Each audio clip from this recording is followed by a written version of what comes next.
नमस्कार। हफ्ते के पहले कारोबारी सत्र में आप सभी का स्वागत है मार्केट्स टुडे में। हालांकि आज का सत्र थोड़ा उतार चढ़ाव रहा पहले हाफ में और भारी बिकवाली रही दूसरे हाफ में। जबकि शुरुआती मार्केट्स में कमजोरी के साथ हुई, फिर लोअर लेवल से एक अच्छी रिकवरी आई और रिकवरी के बाद हरे निशान में निफ्टी पहुंचा और उसके बाद जब बिकवाली आई तो एक जोरदार बिकवाली आई। करीब 450-500 अंकों की गिरावट मार्केट्स में देखने को मिली। और जैसे जैसे यूरोपियन मार्केट्स खुले, जहां से वीकनेस शुरू हुई, वैसे वैसे भारतीय बाजारों में गिरावट बढ़ी भी। और क्रूशियल पार्ट जो कि इंटरनेशनल मार्केट से आया कि जो नया वायरस है वो और ज़्यादा दिक्कत दे सकता है और ज़्यादा परेशानियां होंगी, जिसकी वजह से कुछ लॉकडाउन की बातचीत भी उठ रही है और कई जगहों की फ़्लाइट्स को बंद भी किया गया है।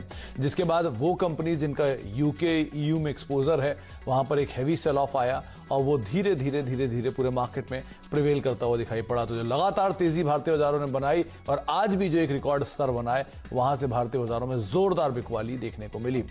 चलिए, तो इन सब पे हम बातचीत करेंगे। कल के लिए आपकी रणनीति क्या हो, इस पर भी चर्चा करेंगे, लेकिन सबसे पहले हेडलाइंस।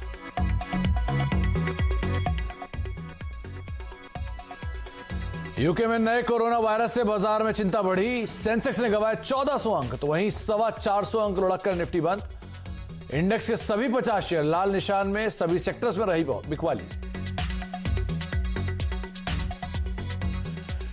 निफ्टी बैंक ने भी लगाया 1200 अंकों से ज्यादा का गोता। बाजार पर दबाव बनाने वालों में HDFC bank, ICICI bank, Bajaj finance और एचडीएफसी का 100 अंकों से ज्यादा का योगदान। वहीं निफ्टी पीएसयू बैंकिंग इंडेक्स भी 7% टूटा। ब्रिटेन में कोरोना के नए वायरस से हड़कंप। भारत, ईयू से के देशों, सऊदी अरेबिया ने यूके की उड़ानों पर लगाई रोक। यूके से भारत आने पर आरटीपीसीआर टेस्ट होगा जरूरी। यूरोप में एक्सपोजर वाले शेयरों में जोरदार बिकवाली। टाटा मोटर्स 9% लुढ़का, टाटा स्टील 6% नीचे। इंटरग्लोब एविएशन, स्पाइस जेट के शेयरों में भी 10% की बिकवाली। आईटी कंपनियों के शेयरों में भी दिखा दबाव। और एंटनी वेस्ट हैंडलिंग के आईपीओ का अच्छा रिस्पांस। पहले दिन 2.25 गुना भरा इश्यू। प्राइस बैंड 313 से 315 रुपए। कंपनी ने एंकर इन्वेस्टर्स से जुटाए करीब 90 करोड़ रुपए। अमेजन फ्यूचर रिटेल मामले में दिल्ली हाईकोर्ट का फैसला। कहा, फ्यूचर ग्रुप का बिक्री का फैसला गलत नहीं। हालांकि माना अमेजन के पास रेगुलेटर के पास जाने का पूरा हक।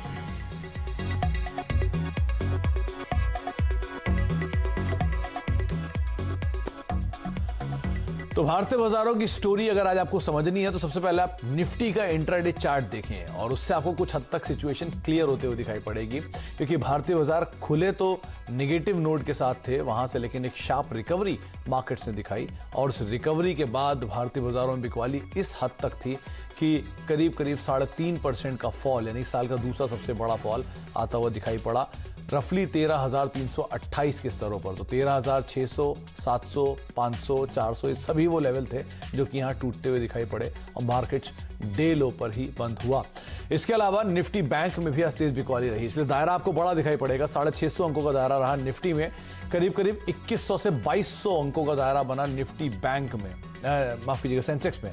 निफ्टी बैंक करीब 1400 अंकों का दायरा यहां पर ही बनता हुआ दिखाई पड़ा। 1250 अंकों की गिरावट है, लेकिन एक गिरावट ऊपरी स्तरों से देखेंगे तो 200 पॉइंट और जोड़ लीजिए, 1250 अंकों, 1450 अंकों के आसपास की गिरावट यहां पर आते हुए दिखाई पड़ी और करीब 2100-2200 अंकों की गिरावट का रेंज जो है वो सेंसेक्स में बनता हुआ दिखाई पड़ा। तो ओवरऑल एक वोलेटाइल सेशन के साथ साथ हाई इंटेंसिटी की सेल ऑफ सेकंड हाफ में आता हुआ दिखाई पड़ा। अब इसकी इंटेंसिटी कितनी हाई थी वो आप इन आंकड़ों से समझ लीजिए। निफ्टी के सभी शेयर लाल निशान में, सेंसेक्स के सभी शेयर लाल निशान में, निफ्टी बैंक के सभी शेयर लाल निशान में। तो 50 के 50 शेयर निफ्टी के आज टूटते हुए दिखाई पड़े। हालांकि बिकवाली थोड़ी ज्यादा रही उन शेयरों में जिनका यूके में एक्सपोजर, मिसाल के तौर पर टाटा मोटर्स हुआ, टाटा स्टील हुआ, जहां पर तेज बिकवाली आज के सत्र में आई। और निफ्टी बैंक के साथ साथ निफ्टी एफ&ओ का आंकड़ा भी देखिए, करीब 137 एफ&ओ है और फ्यूचर ऑप्शन है और उन सब में बिकवाली रही, यानी एक भी ऐसा फ्यूचर में शेयर नहीं था जो कि आज तेजी में रहा हो। बीएससी के करीब 2400 शेयरों में बिकवाली, 592 शेयरों में तेजी, एनएससी के 254 शेयरों में तेजी और 1687 शेयरों में बिकवाली देखने को मिली। तो सेलेक्टिव पॉकेट्स, बहुत ही चुनिंदा शेयर जहां पर खरीदारी रही, लेकिन फ्रंट लाइन नहीं, मिड कैप स्मॉल कैप कुछ शेयर थे। अच्छा, सबसे ज्यादा बिकवाली जहां पर आई उसमें Reliance industries, HDFC bank, ICICI bank और बजाज फाइनेंस। मेजरली बैंक्स और एनबीएफसीज में आज प्रेशर रहा जो कि मार्केट को नीचे धकेल रहा था। HDFC bank ICICI bank, Bajaj finance और एचडीएफसी, इन चारों को ही अगर आप खाली जोड़ लेंगे तो 100 अंकों से ज्यादा का कंट्रीब्यूशन तो इन्हीं 4 शेयरों की तरफ से आता हुआ दिखाई पड़ रहा है। ऊपर से रिलायंस और बाकी आईटी स्पेस के शेयर, वहां पर भी प्रेशर आता हुआ दिखाई पड़ा। तो ये पूरा ओवरऑल मार्केट को नीचे आज ड्रैग करके लाया। तो अब बाजार में रही बिकवाली और जो टर्नओवर है वो आपकी स्क्रीन पर एक हाई वॉल्यूम के साथ यहाँ पे बिकवाली का आंकड़ा आता हुआ दिखाई पड़ा। आज की जानकार हमारे साथ मौजूद है, रचना वैद्य है। अब उनसे समझते हैं कि बाजार किस तरह का वो देख रही हैं, कितना सेंटीमेंट बिगड़ा है और आगे रणनीति क्या हो, इन सब पे हम चर्चा करते हैं। रचना जी नमस्कार, स्वागत है कार्यक्रम में। हेवी सेल ऑफ 6 दिन की तेजी के बाद ड्यू भी था, मच अवेटेड है, तो इन्वेस्टर्स वेट भी कर रहे थे कि थोड़ा नीचे आए तो बाजार में पोजीशन ली जाए। आप कैसे देख रही हैं इसे, क्या रणनीति रखनी चाहिए? जी बिल्कुल, डेफिनेटली इंतजार था इस करेक्शन का, बहुत लोग को था इसका इंतजार, और हेल्दी भी है, वो बात भी आपकी बिल्कुल सही है। और जो रैली हुई है प्रायर टू दिस करेक्शन, वो अपने आप में इतनी लंबी रही है in terms of time and in terms of price दोनों। तो जब इतना बड़ा मूव के बाद करेक्शन आता है तो इवन इफ इट इज 20-30% तो भी काफी बड़ी मूवमेंट दिखती है in terms of absolute numbers. तो ये मुझे नहीं लग रहा कि ये कोई आज की एक दिन की कहानी थी। हम हो सकता है कि इसको और फॉलो थ्रू देखें डाउन साइड पे, और इस हिसाब से निफ्टी में अगर किसी ने शॉर्ट्स करे तो बने रहने का मतलब बनता है। और शॉर्ट के लिए निफ्टी का एसएल जो होना चाहिए अब 410 पे होना चाहिए, 13,410 पे। और जो टारगेट हम इमीडिएटली देख रहे हैं निफ्टी में वो है 13,060, 13,060। जी, तो आपको रणनीति बताई गई है रचना जी की तरफ से, आप बिकवाली करें। अगर आपके पास निफ्टी की शॉर्ट पोजीशन है तो आप होल्ड करें, 13,060 ये एक टारगेट वो दिख रही हैं। 13,410 का एक स्टॉप लॉस मेंटेन करें और लोअर लेवल पर अब जाके सिचुएशन को दोबारा रिव्यू किया जाएगा। अच्छा रचना जी, निफ्टी बैंक को लेकर क्या सिचुएशन रहेगी, क्योंकि यहाँ पर तो बिकवाली और ज्यादा इंटेंस थी, वहां पर टारगेट्स क्या देख रही हैं आप? देखिए, निफ्टी बैंक का चार्ट जो है वो ये करेक्शन शुरू होने से पहले भी कंपेयर टू निफ्टी वीकर था। तो ये हमारे जहन में था ही, और बहुत एनालिस्ट के जहन में था कि जिस दिन भी करेक्शन आएगा तो उस टाइम पे लीडर रहेगा वो बैंक रहेगा। और हमें ये याद रखना चाहिए कि जब रैली हो रही थी तब निफ्टी बैंक जो है वो लीडर नहीं था। तो even during rally comparatively weak रहा है, और अब क्योंकि डायरेक्शन डाउनवर्ड्स जा रहा है तो इसमें ये लीडर डेफिनेटली बन सकता है, ऑलरेडी है लीडर। और इसमें अगेन शॉर्ट्स बने रहने चाहिए शॉर्ट पोजीशन वालों को, और इसमें जो एसएल लगना चाहिए वो 29,600 के आसपास लगाना चाहिए। और इमीडिएट जो टारगेट हम देख रहे हैं वो 28,900 का देख रहे हैं। हालांकि हम ये जरूर कहेंगे कि ये भी कोई फाइनल टारगेट होना जरूरी नहीं है, क्योंकि इसके डाउन भी जा सकते हैं। बट जब 28,900 पे एक बार ही हम अगर टच करेंगे तो बाउंस बैक जरूर रहना चाहिए वहां से। 28,900 ये पहला लक्ष्य रचना जी को दिखाई दे रहा है। 29,600 का एक स्टॉप लॉस आप मेंटेन करें। करीब 29,400 29,500 का स्तर अभी देखने को मिल रहा है मार्केट्स में। रचना जी, जिस तरह की बिकवाली की बात आप कर रही हैं, दोनों कॉल्स आपकी बिकवाली की साइड पे होंगी? जी बिल्कुल, मेरा एक जो कॉल है वो एक्सिस बैंक में है, और उसमें जो मैंने शॉर्ट बनाया है उसमें एसएल रहना चाहिए 600 के ऊपर, और जो टारगेट्स होने चाहिए वो 570 और 565 के करीब रहने चाहिए। 565 से नीचे भी जा सकता है, but these are the first 2 targets. Okay. और दूसरा जो मेरा कॉल है वो एशियन पेंट्स में है। एशियन पेंट्स का ऐसा है कि उसने रैली काफी करा है और अपर मार्केट में वो स्ट्रॉन्ग था। तो जब ये अनवाइंडिंग वाला करेक्शन होता है तो वहां पे सबसे ज्यादा अनवाइंडिंग के चांसेस रहते हैं, जहां पे सबसे ज्यादा लॉन्ग्स थे। तो बहुत सारे ऐसे स्टॉक्स हैं, पेज इंडस्ट्री भी ऐसा ही एक है, ये जुबिलेंट फूड भी हो सकता है कि एशियन पेंट है। मैंने एशियन पेंट चुना है और उसमें मैंने एसएल लगाया है 2590 पे, और टारगेट्स बनाए 2530, 2500 एंड 2450 और 2480। जी, तो दोनों वो शेयर जहां पर हालिया काफी बड़ी तेजी आई थी। पहला नाम है एशियन पेंट्स का, करीब 2480 रुपए का ये टारगेट दिख रहा है, या फिर 2500 का टारगेट दिख रहा है, 2590 का स्टॉप लॉस मेंटेन कर। और रचना ने साफ कहा कि वो सभी शेयर जहां पर ऑलरेडी बड़ी तेजी देखी गई है रिकॉर्ड स्तरों पर, अगर अनवाइंडिंग होती है, यानी कि अगर तेजी की पोजीशन पलटती हैं तो और ज्यादा बिकवाली देखने को मिल सकती है। जुबिलेंट, पीवीआर, ये सब उसी तरह के नाम हैं। और दूसरा बैंक्स एंड एनबीएफसी स्पेस से एक्सिस बैंक बिकवाली के लिए 570 रुपए का टारगेट, 565 ये दूसरा टारगेट, और करीब 600 रुपए का एक स्टॉप लॉस यहाँ पर मेंटेन कर सकते हैं। अच्छा रचना जी, बैंक्स की अभी बात हो भी रही है, तो आज मेजरली सभी वो बैंक्स क्रैक हुए जहां पर बड़ी तेजी थी। ICICI bank, HDFC bank, HDFC limited, Bajaj finance, ये वो सब नाम है जहां पर रिकॉर्ड लेवल्स देखने को मिले या फिर एक जोरदार तेजी हाल फिलहाल में देखने को मिली। इनमें से कोई और ऐसा नाम जो आपको लगता है थोड़ा और ज्यादा रफ्तार पकड़ सकता है नीचे की तरफ? देखिए, HDFC बैंक की जहां तक बात करें तो फिलहाल 1373 पे है और ये अपने आप में एक सपोर्ट है। अगर ये सपोर्ट चला जाता है तो फिर उसमें हम 1360 की तरफ का मूव एक्सपेक्ट कर सकते हैं। तो अब ऐसे में करना ये चाहिए कि थोड़ा देख लेना चाहिए। अगर अगेन कल सुबह समझ लीजिए अगर आपको by any chance gap down खुलते हैं तो फिर थोड़ा लेट हो जाता है फ्रेश शॉट खुलते ही अटैक करने के लिए। फिर इन दैट केस ये करना पड़ेगा कि थोड़ा रैली के लिए वेट करना पड़ेगा, फिर शॉर्ट लेना पड़ेगा। लेकिन चांसेस है कि ये जो 1375 है वो जब तक रेजिस्टेंस बना रहे, फिलहाल जिस लेवल पे है वो उसके ऊपर जब तक जाना उसका रिपीटेडली फेल होता रहे, तो उसमें HDFC बैंक में फर्दर लोअर लेवल्स हम 1360 1350 की तरफ के देख सकते हैं।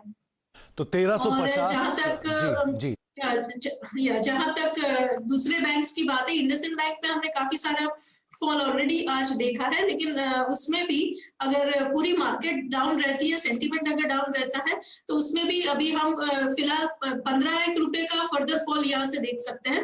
तो 834 के करीब है ये फिलहाल, और उसमें जो सपोर्ट आना चाहिए वो 811 और 815 के आसपास आना चाहिए। तो तब तक का जो फॉल है वो अभी भी और शॉर्ट्स वालों को मिल सकता है।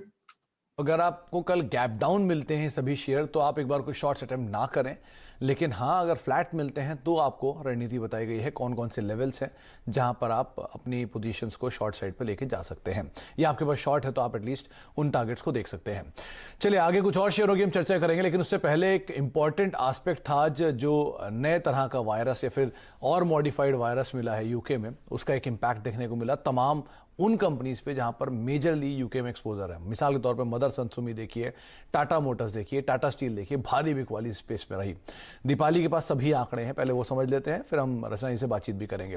दीपाली बताइए क्या रीड किया आपने इस खबर के अंदर? यूके में नया वायरस मिलने की चिंता इक्विटी मार्केट्स पर भी हावी हुई और कुछ स्पेसिफिक पॉकेट्स हैं जिन पर इसका एक स्ट्रॉन्ग नेगेटिव इंपैक्ट देखने को मिला है। दरअसल यूके ने कई तरीके की पाबंदी लगाई है।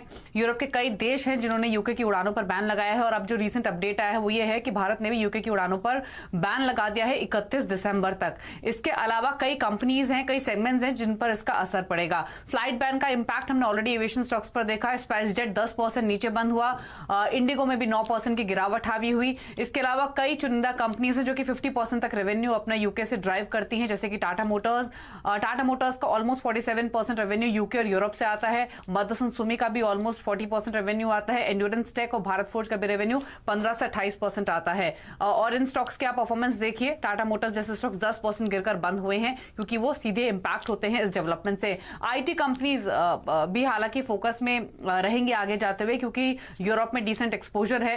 लगभग 32% तक का रेवेन्यू कई आईटी कंपनीज का आता है पूरे यूरोप से। टीसीएस का लगभग 32%, एचसीएल टेक का 29%, टेक महिंद्रा, इन्फोसिस, मास्टेक इनका भी ऑलमोस्ट 25% के आसपास का रेवेन्यू आता है। मास्टेक का इनफैक्ट 67% के आसपास का रेवेन्यू है। यूपीएल एक और कंपनी है जिसका डिसेंट एक्सपोजर है पूरे यूरोप में ऑलमोस्ट 18% का। लेकिन जो मेजरली इंपैक्ट होते हैं वो एविएशन कंपनीज होती हैं, टाटा मोटर्स जैसे ऑटो स्टॉक्स होते हैं, और इसीलिए वहां पर एक सीवियर नेगेटिव रिएक्शन आज के सेशन में देखने को मिला है। तो एक हेवी सेल ऑफ उन स्पेस की कंपनीज में जिनका एक्सपोजर है यूके में। मेजरली आप टाटा मोटर्स को देखिए, मदरसन को देखिए, टाटा स्टील को देखिए, बाकी आईटी स्पेस को देखिए, सब में प्रेशर रहा। रचना, दो ही नाम रहेंगे पहले तो, टाटा मोटर्स और मदरसन सुमी, क्योंकि टाटा मोटर्स लगातार तेजी भी दिखा रहा था और 200 के करीब भी पहुंचा था और वहां से तेज बिकवाली है, और साथ साथ मदरसन सुमी ने भी पार्टिसिपेट किया था मोमेंटम में। अब इन दोनों में क्या करना चाहिए? जी, मदरसन सुमी की अगर बात करें तो मदरसन सुमी का स्ट्रॉन्ग सपोर्ट जो आता है वो तो 129-130 के करीब ही आता है। फिलहाल 145-46 के आसपास है, तो यहाँ पे 15 रुपए की और गिरावट होने का चांस है। और इसका जो चार्ट सेटअप है उसमें मोमेंटम इंडिकेटर्स जो है वो नेगेटिव साइड पे पॉइंट आउट कर रहे हैं, और आज जो बड़ी बार बनी है मदरसन सुमी के डेली चार्ट्स पे वो काफी दिन के कंसोलिडेशन के बाद का ब्रेकआउट है। तो इसमें डाउन साइड में फॉलो थ्रू टेक्निकली बनता है और प्रैक्टिकली भी बनता है, जैसे न्यूज का सपोर्ट है, इसलिए इसमें हेडविंड है।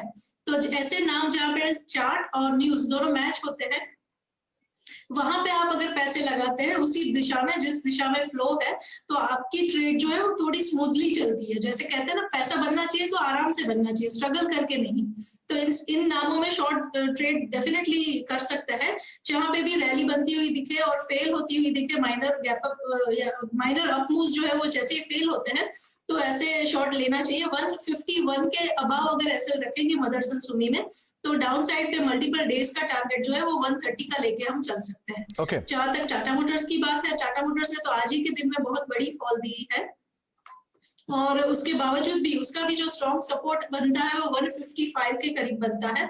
फिलहाल 163 पे है। अगेन मोमेंटम इंडिकेटर्स नेगेटिव है, तो इसमें भी आप सेफ एंट्री ढूंढना बहुत बड़ी बात है, क्योंकि इतना बड़ा फॉल एक बार आ जाता है, कहने के लिए शॉर्ट कर ले, लेकिन एंट्री कहाँ करेंगे, रिस्क कैसे कंट्रोल करेंगे, वो बहुत इंपॉर्टेंट बात है। तो या तो आप एसएल थोड़ा बड़ा रखेंगे, या तो फिर आप रैली, माइनर रैलीज जब इंट्राडे में आएंगे, माइनर पुलबैक्स आएंगे, उसको जब फेल होते हुए देखें तो उसके अबाव एसएल लगा के चलना चाहिए। जहां तक 175 के ऊपर टाटा मोटर्स क्लोजिंग नहीं देता तब तक इसमें वीकनेस जो है वो बरकरार रहेगी, और इसमें लोअर साइड का टारगेट जैसे मैंने बताया 155 के करीब इमीडिएट टारगेट आ सकता है।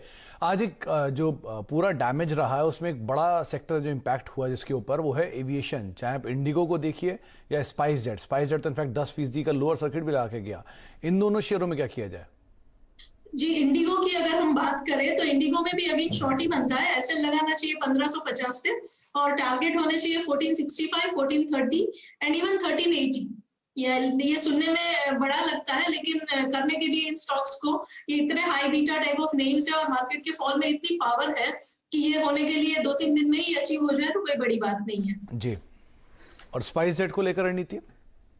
स्पाइस जेट को लेकर, स्पाइस जेट में भी बनेगा तो शॉर्ट ही, लेकिन स्पाइस जेट में जो है वो एसएल लगाना पड़ेगा आपको 95 पे, और टारगेट आएगा 89 और 85। थोड़े छोटे टारगेट आएंगे इसमें, और ये थोड़ा नजदीक है सपोर्ट के, अच्छे वाले सपोर्ट के, इसलिए मेरी फर्स्ट प्रेफरेंस अगर दोनों के बीच में देखनी होगी तो मैं इंडिगो पसंद करूंगी। ऑब्वियसली बात है कि इंडिगो एक एफएंडो का शेयर है तो ज़्यादा बिकवाली वहाँ देखने को मिल सकती है। स्पाइस जेट कैश का शेयर है तो शायद इसलिए इतना इम्पैक्ट ना भी आए, लेकिन हाँ, जिनके पास है उनके लिए स्टॉप लॉसेस 85 और 89, ये 2 ऐसे नंबर हैं जिनको आप ज़रूर ध्यान में रखिए। और अगर आप बिकवाली करना चाहते हो तो 95 का स्टॉप लॉस लेके आप बिकवाली कर सकते हैं। चलिए, एक ब्रेक का वक्त है, लेकिन ब्रेक पे जाने से पहले अब तक जो बातचीत हुई वो आपको बताते हैं। रचना जी का मानना है कि बाजार में थोड़ा दबाव और देखने को मिलेगा, और मेजरली आप निफ्टी में और निफ्टी बैंक में शॉर्ट साइड पे ही रह सकते हैं। अगर आपके पास शॉर्ट है तो आप कैरी फॉरवर्ड कर सकते हैं उसको आगे भी। जो टारगेट्स निफ्टी के लिए हैं वो यहां से फर्दर डाउन साइड देख रहे हैं, 13,060 तक की चाल देखने को मिल सकती है निफ्टी के लिए। निफ्टी बैंक में 28,900 ये टारगेट रहेगा, करीब 29,600 का एक स्टॉप लॉस मेंटेन करें। रचना जी की खुद की जो दोनों कॉल्स हैं वो दोनों बिकवाली के लिए हैं। उन्होंने बैंकिंग स्पेस से एक्सिस बैंक को चुना है दबाव के लिए, आप बेच के चल सकते हैं 570, 565 का टारगेट, और एशियन पेंट 2500, 2300, 2530 ये टारगेट्स आपको दिखाई पड़ रहे हैं एशियन पेंट्स को लेकर भी। बैंकिंग में फर्दर डिस्टॉर्शन आपको देखने को मिल सकता है एचडीएफसी बैंक में, इंडसइंड बैंक में, जहां पर आप फर्दर दबाव देख सकते हैं, और मदरसन सुमी ये ऑटो एंसिलरी स्पेस से 130 रुपए तक की चाल दिखा सकता है, 155 का स्टॉप लॉस मेंटेन करें, और इंडिगो 1465 रुपए तक की चाल यहां पर भी देखने को मिल सकती है। हालांकि स्पाइस जेट अपने सपोर्ट के करीब है, लेकिन इंडिगो में बिकवाली जो थोड़ी और गहरा सकती है। एक ब्रेक का वक्त है, ब्रेक के बाद लौटते हैं। रचना जी हमारे साथ मौजूद हैं, उनसे हम आगे बातचीत करते रहेंगे कुछ और शेयरों पर, बाजार पर। छोटे से ब्रेक के बाद